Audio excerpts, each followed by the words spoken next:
Eu sou o Amílcar Correia e este é o P24. Um ano depois, Trump já é o dono da América. The golden age of America begins right now.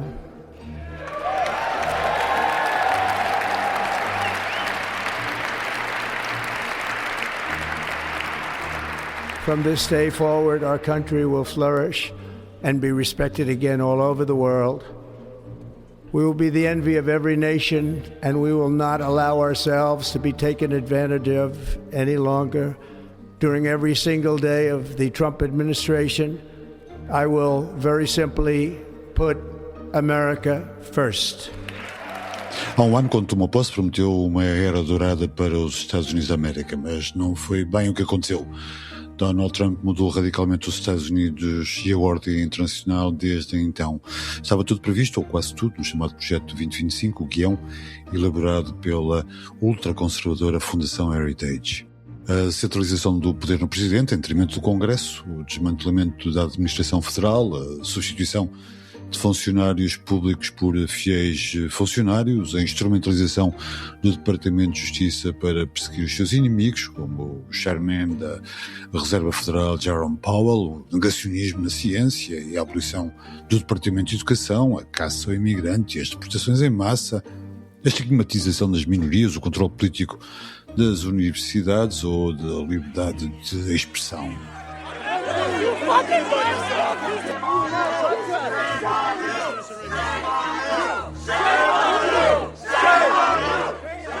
A lista de tropelias é longa, demasiado longa, mas Trump não quer ser apenas o dono da América, também parece que quer ser o dono disto tudo. A nova estratégia de segurança nacional consagra a lei da força e o regresso ao expansionismo do século XIX.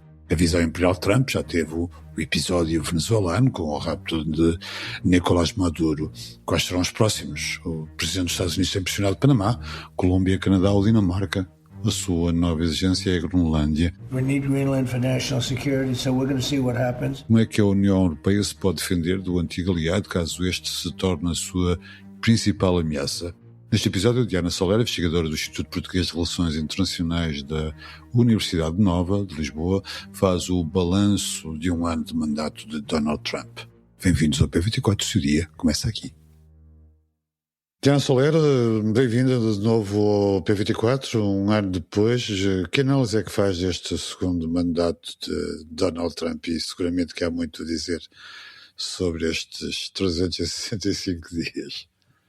Foram 360 dias muito agitados. Olá, muito obrigada pelo convite. Eu se calhar diria 3 ou 4 coisas para iniciar.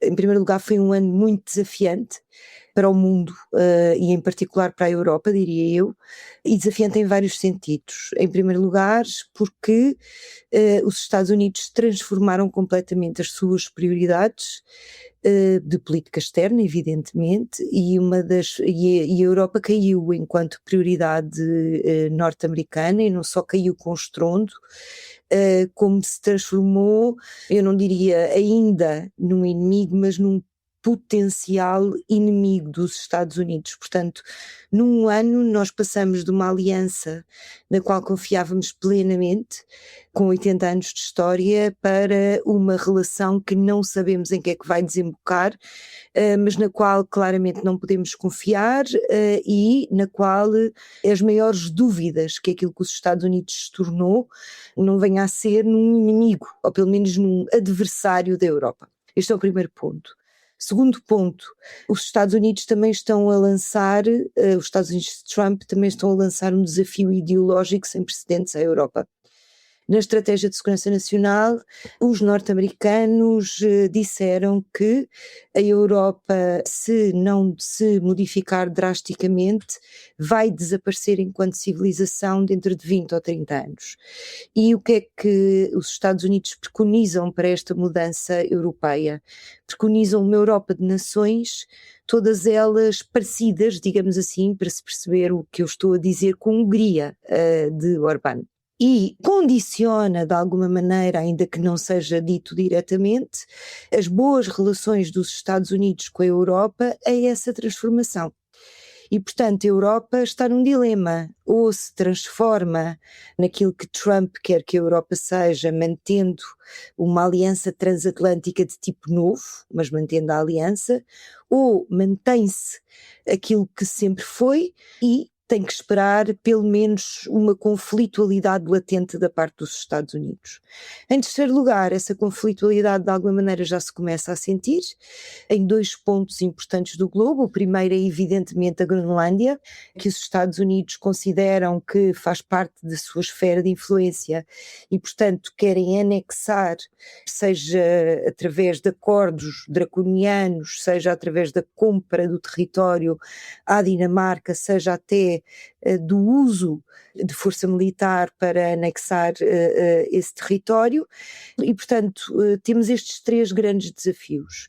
E em quarto lugar, mas não o último, que é um desafio que de alguma maneira acaba por vir de todos estes, é olharmos para a Ucrânia e percebermos que tipo de sacrifícios é que a Ucrânia merece e de que maneira é que nós vamos garantir que a guerra da Ucrânia se mantém ou que a paz na Ucrânia é feita de forma justa, sem contarmos com os Estados Unidos da forma que contámos até aqui.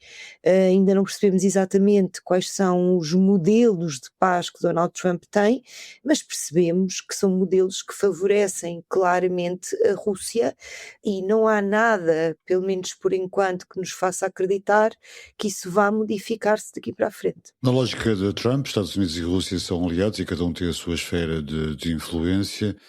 Nesse cenário, como é que a Europa se pode defender dos Estados Unidos ou se defender de ambos? Recentemente o Timothy Garton Ash, num artigo, dizia que estamos a viver num mundo pós-ocidental, de desordem internacional e liberal, e que face a este novo internacionalismo nos Estados Unidos, a Europa podia recorrer a outras ferramentas do seu poder. Mas isso significa uma escalada. Até onde é que a Europa pode ir nesse braço de ferro com os Estados Unidos? Honestamente, da minha perspectiva, não pode ir muito longe, porque a Europa, quer dizer, viveu à sombra de uma série de dependências, das quais está longíssimo de se ter conseguido. Está refém ainda, não é? Bah, absolutamente, e vai estar nos próximos anos. É importante que se tenha consciência disso. Essas dependências são ainda a dependência energética da Rússia. No outro dia li que 12% do gás natural que é consumido da Europa ainda vem da Rússia. O petróleo não conheço os números, mas sabemos que por compras indiretas a Europa continua a comprar petróleo russo. A segunda dependência é a dependência de segurança dos Estados Unidos, e a terceira dependência é a dependência das cadeias de abastecimento da China. Portanto, a Europa está numa fase muito complicada. Eu diria que Timothy Garton Ash não é muito preciso na descrição que faz. O que eu acho é que há duas visões do Ocidente, uma visão política do Ocidente, baseada no Ocidente pós-Segunda Guerra Mundial, e outra é uma visão que é subscrita pela administração norte-americana, que é uma visão de civilização ocidental, que tem as suas origens na pré-modernidade, portanto antes do iluminismo. E o que a administração procura é de alguma maneira transformar todo o espaço ocidental nessa sua visão de Ocidente, em que o que é importante são os valores judaico-cristãos, essencialmente, a integralidade judaico-cristã, a comunidade, o nacionalismo, um nacionalismo que não tem que ser agressivo inter-Estados europeus, mas que é agressivo para o exterior, porque há uma forma de vida a defender, digamos assim, e portanto eu não diria que haja uma precisão nessa descrição. E é importante dizer isto porquê? Porque não me parece que a administração vá deixar, digamos, de lutar ou de tentar impor essa sua visão do Ocidente. E portanto, as visões do Ocidente que estão em cima da mesa são, isto tirando radicalismos ainda mais duros do que aqueles que estamos a falar, são uma visão pós-iluminismo, que respeita o indivíduo, a vontade individual, a ideia de liberdade, de igualdade, que muitas vezes estão em conflito, mas esse equilíbrio entre liberdade e igualdade individual, e uma que olha para o Ocidente com valores pré-iluminismo, não é? Em que o centro do mundo é a família e depois vai evoluindo até à nação, a família, a comunidade, a igreja, a nação, enfim, todo um conjunto de valores com que o Ocidente não se identificava até agora. E portanto, é neste combate por uma determinada ideia do Ocidente que nós estamos envolvidos, e isso parece-me mais importante ou mais preciso, porque implica, digamos assim, outro tipo de soluções do que uma ideia apenas de que os Estados Unidos abandonaram uma ideia liberal de ordem internacional. Não, os Estados Unidos querem outra ordem internacional e querem uma ordem internacional na qual a Europa está de alguma maneira submetida aos Estados Unidos, mas em padrões completamente diferentes daqueles que nós temos vindo a viver até aqui. Diana, e nessa nova ordem internacional na qual a Europa está subjugada, há a probabilidade de uma maior aproximação entre Bruxelas e Pequim? Claro que sim, não é? Se a Europa se vir completamente abandonada pelos seus aliados tradicionais e perceber que não tem forma de sobreviver sem apoio internacional, pode haver um empurrão forçado para a China. Aliás, isso de alguma maneira já aconteceu entre o Canadá e a China, por exemplo, ou até entre a França e a China. Agora, não estou absolutamente nada convencida que essa opção seja uma opção boa. Nem sei qual é a opção menos má, ainda não consigo chegar a essa conclusão de uma forma determinante, mas evidentemente que sim, evidentemente que uma Europa fragilizada com uma guerra por resolver tenderá a ir à procura de parceiros que lhe possam fornecer aquilo que ela não tem neste momento, e a China infelizmente pode ser uma opção. Infelizmente, porque a China é um Estado autoritário enfim, ficar sob a alçada da China não será muito melhor do que ficar sob a alçada destes Estados Unidos. Aliás, provavelmente é pior. Mas às vezes a curto prazo tomam-se decisões que nós pretendemos que nos salvem de um determinado cenário e que nos empurram para o outro, que pode ser ainda pior. Numa das últimas conversas, a Diana falava do Trump como um soberanista. Mas o soberanista hoje parece querer ser o dono do mundo, não é? Ainda ontem colocou já a bandeira americana na Groenlândia. Como explicar um confronto de bastidores entre uma visão mais intervencionista, que poderá ser protagonizada por Marco Rubio, e outra mais isolacionista e mais maga, que pode ser representada por J.D. Vance, com Trump como árbitro? Não, eu diria que nós estamos perante uma visão expansionista clássica. Século XIX, puro e simples. Século XIX, puro e simples. E penso que essa visão é preconizada essencialmente por J.D. Vance. No fundo, o que os Estados Unidos estão à procura é do estabelecimento de uma esfera de influência no seu backyard, que pelos vistos também é um front yard. Falamos evidentemente do Ártico, não é? E no que respeita ao estrangeiro mais longínquo, estamos a falar de uma estratégia também do século XIX, que, por exemplo, tem tido expressão no Médio Oriente, que é o chamado offshore balancing, que é quando um aliado norte-americano está envolvido numa guerra, os Estados Unidos tenderão usar a sua força militar cirurgicamente e vir embora, para garantir que os resultados dessa guerra vão no sentido do aliado norte-americano, especialmente se for um aliado manipulável. E isso foi o que aconteceu na Guerra dos 12 Dias, e pode vir a acontecer novamente, agora que o Irão está, digamos assim, em estado revolucionário. E os Estados Unidos poderão ainda vir a intervir de forma bastante contundente, ainda que em offshore balancing, portanto entrando e saindo, digamos assim, nesta questão do Irão, se avaliarem que politicamente essa intervenção pode dar vantagem aos aliados dos Estados Unidos na região, nomeadamente Israel e a Arábia Saudita. Diana, para terminar, e uma pergunta muito sintética. A democracia dos Estados Unidos vai sobreviver a 4 anos de exercício deste presidente? Ainda não tínhamos falado sobre a questão interna, mas há uma guerra civil interna a decorrer e Minnesota simbolicamente representa esse confronto entre os dois lados de uma barricada incandescente. Eu acho que há 3 lados. Ao lado da MAGA, que está claramente a atacar.